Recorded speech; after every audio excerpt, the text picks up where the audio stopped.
because what'll happen, you know, and here I might be leveling myself, but I'm thinking, okay, if I bet 6, that's half pot. The guy on the button will probably call, and then the other guy will go all in, and what you're trying to do is basically triple up, which is exactly what happened. So I think you recognize that spot, and it's a really good situation to be in. So you've got a huge hand.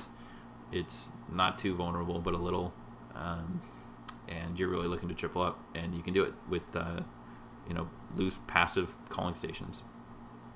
So at this point, I think you're just getting it in, which you do against him. The $8 covers him. He's going nowhere. And ace 9 and jack 9, and you've taken in a huge pot. So I like your play here. Good job recognizing the situation against 2 loose passive fish with a big hand. I know some people might have criticized the turn bet size, but I actually kind of liked it if, you know, the thinking was following mine. But nice job. All right, ace jack offsuit on the big blind. This is situations that still get me in trouble, where you've got kind of one of those pretty decent hands on the blinds, and you're just not sure, should I 3-bet, should I flat, should I let it go? And ace jack is definitely one of those hands. You've got a 20-16 who's very passive post flop. He goes ahead and makes a raise. You've got a caller. So is this a squeezing situation? The answer is no. And the reason that is because I'm looking at their fold to 3-bet stats, and this guy's a 33% and this guy's a 0.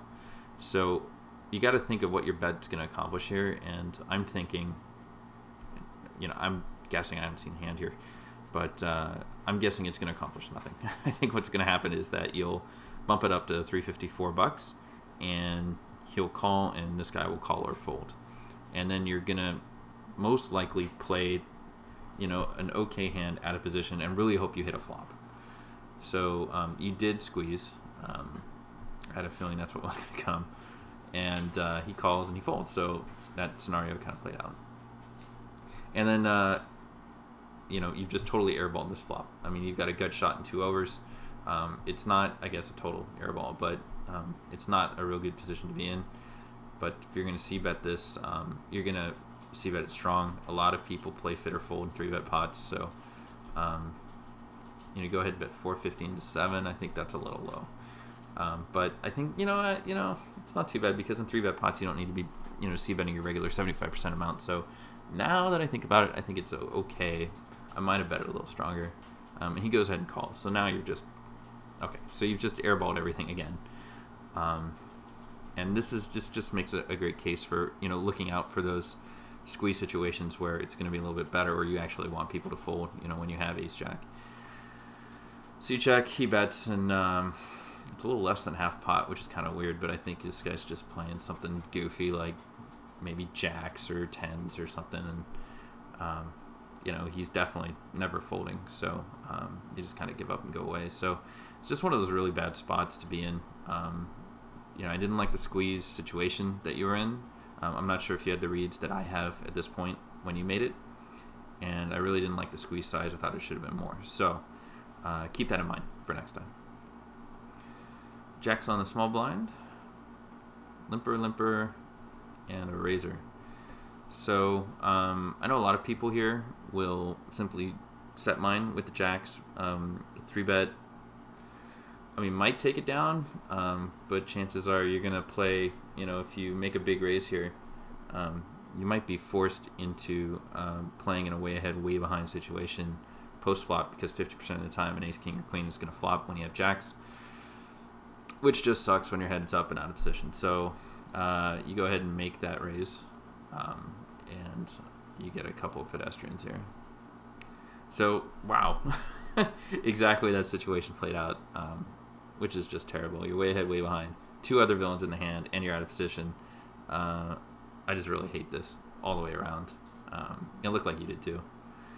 And so this guy bets 125 into 950, and so you come along, which, you know, that might be a king and it might be a draw, which, you know, I guess you're ahead some of the time here. He checks, so now that another king and he didn't bet on the turn, I actually think he might be ahead here some of the time. So there's a case to actually be betting here.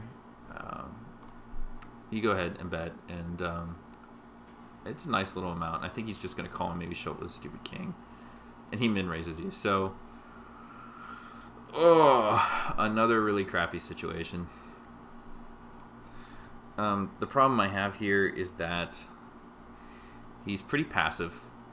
He goes to showdown a lot.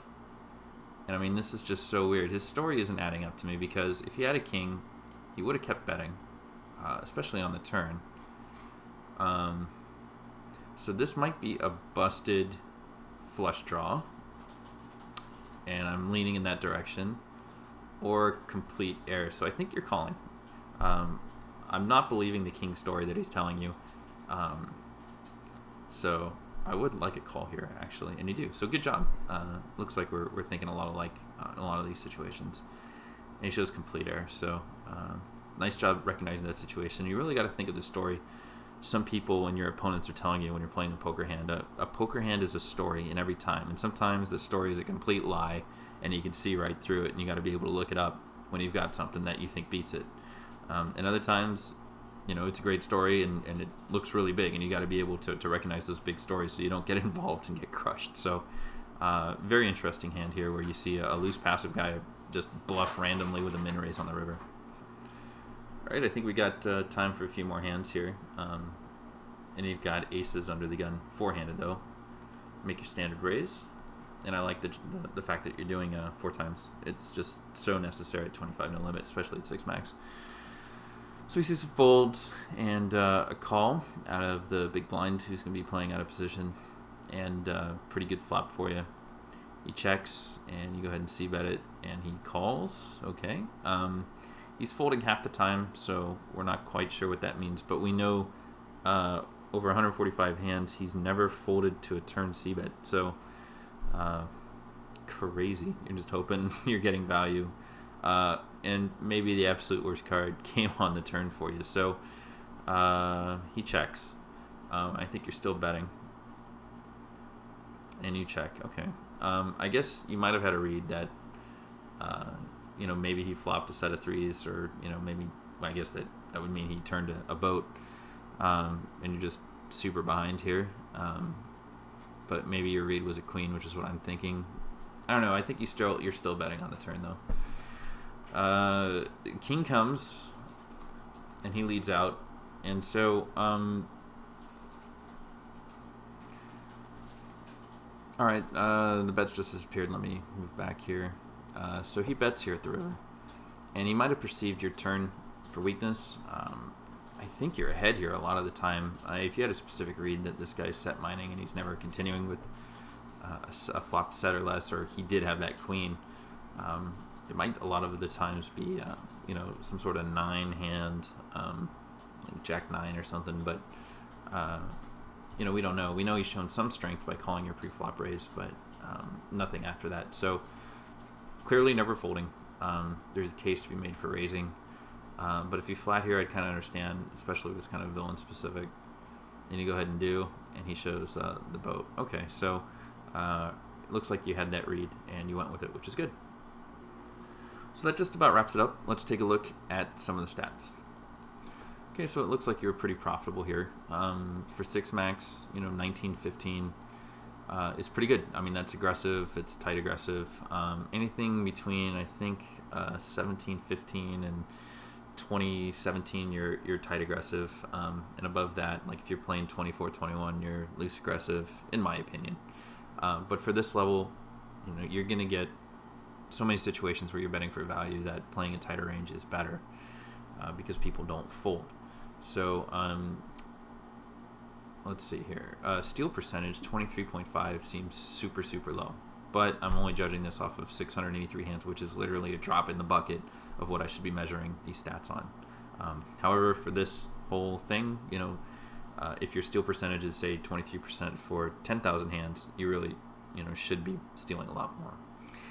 Anyways, everything looks pretty good. Good job, and we'll catch you next time. This has been Sean for TightPoker.com.